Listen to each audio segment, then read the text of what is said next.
students, I welcome you all. Here I am with the chapter 25 Direct and Indirect Speech. मैं आज ये chapter start करूंगी. Okay, direct and indirect speech. अब मैं सबसे पहले आपको ये एक्सप्लेन करती हूँ कि डायरेक्ट और इनडायरेक्ट स्पीच क्या होता है. Okay, so direct speech shows the exact word of the speaker. This word are put within the inverted comma. Means जब किसी ने सेंटेंस बोला, जब जो स्पीकर बोलता है, ओके, स्पीकर अब जो भी बोलता है, हम वो as it is sentence pass on करते हैं इन्वर्टेड कॉमा में रख के. इन्वर्टेड कॉमा इसे कहते हैं. ओके, इन्वर्टेड कॉमा में रख के जब हम सेम वर्डिंग पास ऑन करते हैं तो उसे डायरेक्ट स्पीच कहा जाता है. और इनडायरेक्ट स्पीच में क्या होता है? इन इनडायरेक्ट स्पीच और रिपोर्टेड स्पीच मतलब अगर मैंने कहा दिस पेन इज माई, अगर ये sentence this pen, Rashmi said this pen is my, ये अगर मैसेज पूरा आगे रिपोर्ट होता है एज इट इज तो वो डायरेक्ट स्पीच में आएगा. बट अगर उसका फॉर्म चेंज हो जाता है कि she said this pen belongs to her, तो यहां पे क्या हुआ? मीनिंग तो सेम है, रश्मि ने बोला ये पेन उसका है, बट यहां पे सेंटेंस चेंज हो गया, द वर्डिंग चेंज हो गई ना. She said this pen belongs to her, Rashmi said this orange pen is my, she said this orange pen belongs to her. Meaning दोनों का सेम है, मीनिंग एक भी चेंज नहीं है. बट पहले सेंटेंस में क्या हुआ कि मैंने ये बोला ये पेन मेरी है, तो ये पेन मेरी है, ये ऐसे ही सेंटेंस गया कि रश्मि ने बोला ये पेन उसकी है. ओके, और ये पेन उसकी है ये रश्मि ने बोला. और अगर मैं इसको चेंज करती हूँ तो उन्होंने ये कहा कि ये ऑरेंज पेन उनकी है. यहां पे क्या हुआ? वर्ड चेंज हो गया, मीनिंग चेंज नहीं हुआ. तो जब वर्ड चेंज होके सेंटेंस आगे रिपोर्ट होता है या पास ऑन होता है तो स्पीकर की बात जो है वो वर्ड चेंज होके अगर फ्रेम होती है तो वो इनडायरेक्ट स्पीच हो गई. और अगर आपकी स्पीकर की बात अगर exactly same word to word pass on होती है, ठीक है, फ्रेम होती है, तो वो डायरेक्ट स्पीच होता है. ठीक है, ये मैंने अब आपको एक्सप्लेन किया about direct and indirect speech. ठीक है, अब मैं चाहती हूं कि मैंने इसी के साथ पीछे एक वीडियो अटैच किया है, वो वीडियो आप पूरा देखिए और फिर मैं आपको आगे का ये वापस एक्सप्लेन करती हूँ कि उस डायरेक्ट स्पीच को हम इनडायरेक्ट स्पीच में कैसे फ्रेम कर सकते हैं वो हम देखेंगे. फिर हम देखेंगे कि चेंजिंग इन डिक्लेरेटिव सेंटेंस में कैसे फॉर्म होता है. फिर हम देखेंगे इंट्रोगेटिव. ओके, सो ये हम इसके पहले के चैप्टर में तो हमने देख लिया कि सेंटेंस और इट्स काइंड क्या होता है, डिक्लेरेटिव क्या होता है, इंट्रोगेटिव क्या होता है, एक्सक्लेमेटरी क्या होता है, ये सारे सेंटेंस हमें पता चल गया. ओके, अब उसे हम डायरेक्ट और इनडायरेक्ट स्पीच में कैसे इस्तेमाल करेंगे ये हम देखेंगे. अभी कंटिन्यू ही करेंगे, बट मैंने इसी के साथ एक वीडियो अटैच किया, पहले वो हम देख लेते हैं. Okay, so let's go. Hello friends, welcome to Free Grammar Lessons. Today we are going to learn about direct speech versus indirect speech, or sometimes also referred as direct and indirect narration. This is the most demanding topic of grammar and you must understand it very carefully. So without a further go, let's get started. What is a narration? Narration is the act of representing the words of speaker. That is, how you are representing the way a person has spoken. There are two main ways of reporting the words of speaker. First, direct speech, and second, indirect speech. Let's look into each of them in detail. So what is a direct speech? The actual words of the speaker are quoted as it is without any change.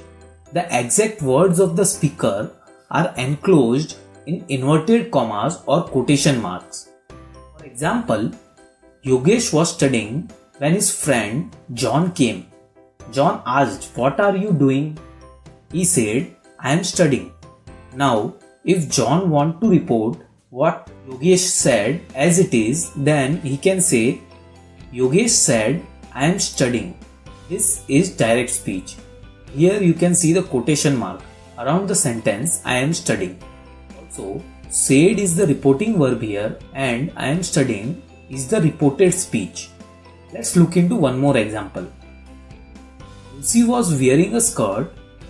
Rajesh asked Lucy, "Which colored skirt you are wearing?" Lucy said, "I am wearing white skirt." Now, if Rajesh wants to report what Lucy said, he can say, Lucy said, "I am wearing white skirt." This is direct speech as the words are as it is without any modification. I hope you are clear with direct speech. Now let's understand what is indirect speech. Here the actual words of the speaker are transformed and they are said or written in a simple language. Now why do we need indirect speech? The reason for the change is to avoid confusion while using a direct speech in reporting. Let's take the examples that we saw in the direct speech to convert them into indirect speech. We saw that in direct speech we use the words as it is. Yogesh said, "I am studying." Now converting this to indirect speech, it becomes Yogesh said that he was studying. What are the changes that you can identify here? First is removal of inverted commas. Second is change of tense. You can see the present became past tense. And third is the use of conjunction that. Please remember these changes. Let's look into another example that we saw earlier. Lucy said, "I am wearing white skirt." Converting this to indirect speech, it will become Lucy said that she was wearing white skirt. What are the changes you can identify here while converting from direct speech to indirect speech? Here also, first is removal of inverted commas. Second one is the change of tense. And the third is use of conjunction that. I hope you are clear with the fundamental difference between direct and indirect speech. Let's quickly revise what we have learned in this video. Firstly, we discussed what exactly is a narration. It is an act of representing the words of the speaker. Then we discussed that there are two ways of achieving it. First is direct speech and second is indirect speech.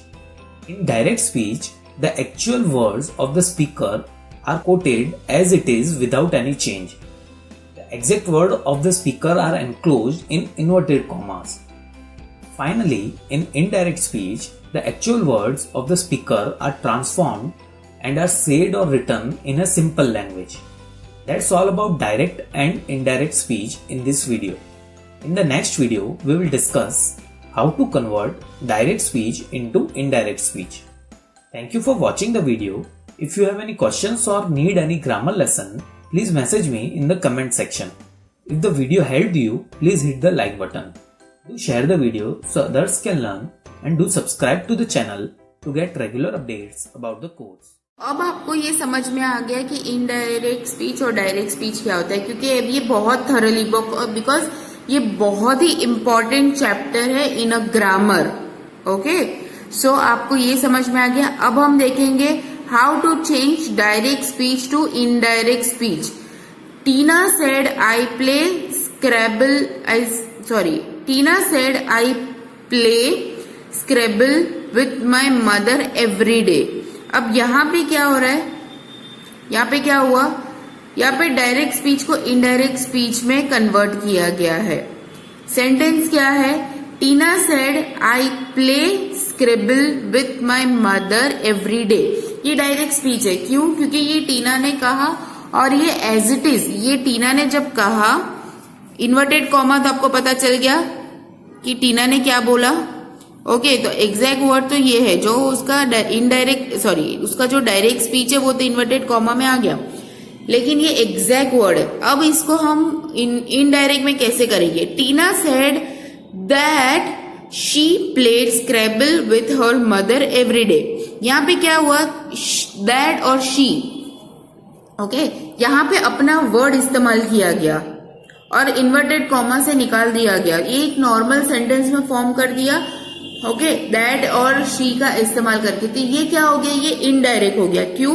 क्योंकि टीना ने that और she का इस्तेमाल नहीं किया था, speaker ने ये नहीं बोला था। स्पीकर ने तो ये बोला I play scribble with my mother every day. तो यहाँ पे जब उसका मैसेज फ्रेम हुआ है तो क्या हुआ, इनडायरेक्ट फ्रेम हुआ। Okay, Jenna said I am doing my homework. Jenna said that she was doing her homework. Lara said I went to the market with my mother. Lara said that she had gone to the market with her mother. अब यहाँ पे क्या हो रहा है कि simple present tense जो होता है वो जब हम इनडायरेक्ट स्पीच में कन्वर्ट करते हैं तो वो या तो सिंपल पास्ट में हो जाता है। ओके, अगर आपका सेंटेंस सिंपल प्रेजेंट है तो जब आप वो इनडायरेक्ट में फॉर्म करोगे तो वो सिंपल पास्ट में हो जाएगा। अगर प्रेजेंट कंटिन्यूस है तो वो पास्ट कंटिन्यूस हो जाएगा। ओके, और अगर वो प्रेजेंट परफेक्ट है तो वो पास्ट परफेक्ट हो जाएगा। Are you getting my point? Present की चीजें पास्ट में कन्वर्ट हो जाती है, लेकिन मीनिंग चेंज नहीं होता है। मीनिंग कभी चेंज नहीं होगा। अगर आपका पास्ट कंटिन्यूस है तो पास्ट परफेक्ट में कन्वर्ट हो जाएगा। ओके, मैं इसका एग्जाम्पल दूंगी।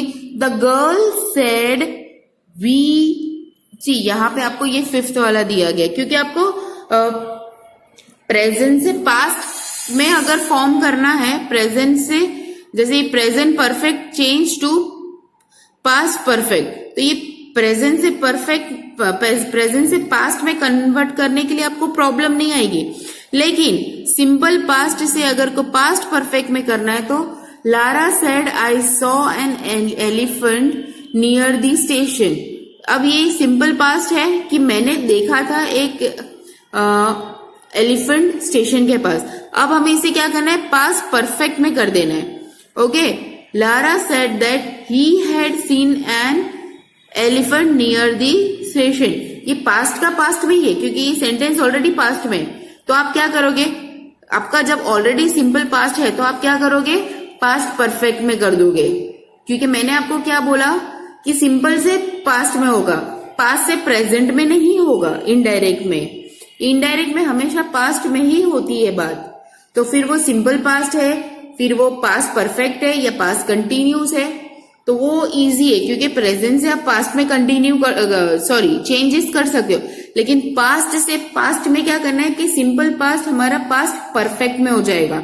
ओके, फिर पास्ट कंटिन्यू है। अब यहाँ पे the girl said we were preparing for the programme, तो ये हमारा पास्ट कंटिन्यूस है तो हम उसको क्या करेंगे, पास्ट परफेक्ट कंटिन्यू कर देंगे। The girl said that they had been preparing for the program. Okay, are you getting my point? So आपको ये वाला जो नीचे टेबल दिया गया है ना, ये आपको बहुत थरोली सीखना है, थरोली करना है। ओके, पूरा थरोली आपको ये चीज को सीख लेना है, ये आपको बहुत हेल्प करेगा। ये जो टेबल आपको पेज नंबर 1118 और 1119 पे दिया गया है वो टेबल आपको थरोली बाय हार्ड करना है। ओके, अब हमारे पास क्या है, changing declarative sentence. Okay, changing declarative sentence. Declarative sentence तो आपको सबको पता है कि डिक्लेरेटिव सेंटेंस क्या होता है, नॉर्मल सेंटेंस होता है। Declarative sentence means normal sentence होता है। नॉर्मल सेंटेंस होता है जो डिक्लेरेटिव होता है, वो नॉर्मल इंफॉर्मेशन पास करता है। तो यहाँ पे आप चार्ट देख सकते हो कि आपको डिक्लेरेटिव सेंटेंस में अगर आपका डायरेक्ट स्पीच है तो आपको कौन से वर्ड्स का इस्तेमाल करना है, और अगर इनडायरेक्ट स्पीच है तो आपको कौन से वर्ड का इस्तेमाल करना है। Okay,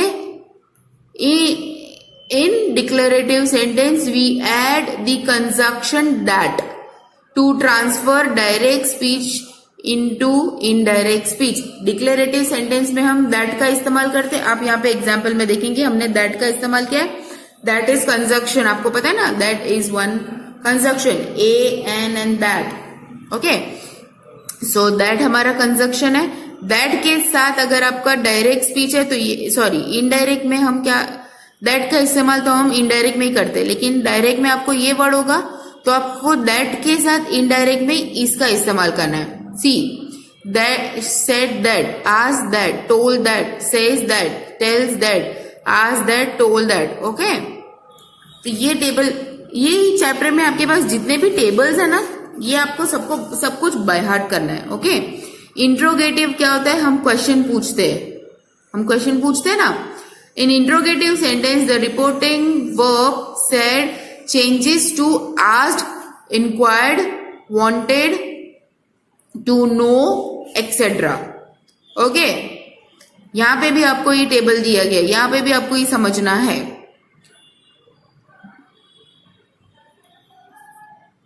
See, I'll explain you.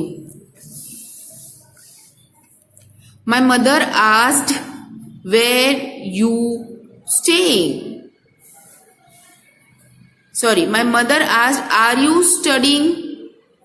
My mother asked me if whether I am studying. ये डायरेक्ट स्पीच है, ये इनडायरेक्ट स्पीच है। ओके, क्वेश्चन तो क्वेश्चन ही है, बट ये सेंटेंस में कन्वर्ट हो गया क्योंकि ये फुल स्टॉप में है, लेकिन आस्क्ड फॉर्म हुआ, जैसे यहाँ पे आपको बताया गया था आस्क्ड, वैसे ही यहाँ पे आस्क्ड हुआ। ओके, इंपेरेटिव क्या होता है, इंपेरेटिव कमांड होता है। Okay, in imperative sentence two plus infinitive is used, the reporting verb requested, argued, flippant, ordering, commanding, etc. are used. Now, what we have, see here you can see the difference, you will come to know. The teacher said to the student, shut the door. The teacher command the student to shut the door. यहाँ पे command का इस्तेमाल हुआ और the student to shut the door. Okay? Exclamatory is expression. The tourist, an exclamatory sentence, the reporting verb exclamate in wonder, amazement, sorrow, joy, etc. are used. ये सारे exclamatory के definitions है, okay? See, from example you will come to know. The tourist said, what a beautiful place Kashmir is. ये expression हुआ, okay, और direct speech हुआ। अब indirect में क्या हो गया, the tourist exclaimed that Kashmir was a beautiful place. Meaning same, okay, meaning is same only, but the speech has changed. So the first speech was direct and now it becomes an indirect speech. So with this note, I am ending this chapter with here. I hope मैंने आपको Monday जो compo भेजा है वो आपने compo book में complete किया है। ओके, मंडे 18 को मैंने PDF शेयर किया है। अगर आपका बाकी है सो आप प्लीज कंप्लीट कर लीजिएगा। Okay, thank you, have a good day.